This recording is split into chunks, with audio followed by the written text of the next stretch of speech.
There's a growing conversation about TikTok being blamed for amplifying dirty behaviors in Jamaica, with critics pointing to the platform as a space that glorifies badness.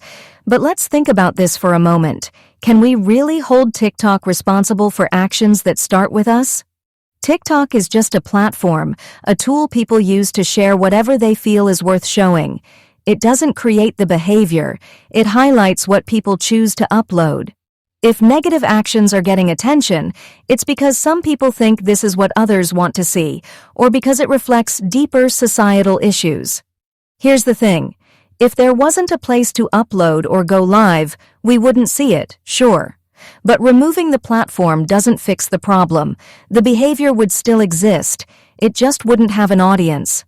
Instead of blaming TikTok, shouldn't we ask why people feel the need to film and broadcast these things?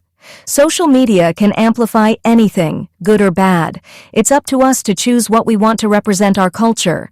So no, TikTok isn't responsible. It's a mirror reflecting our choices.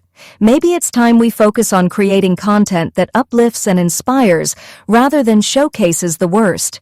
The responsibility lies with us, not the app. Jamaica is an island that glamorizes badness, are at play.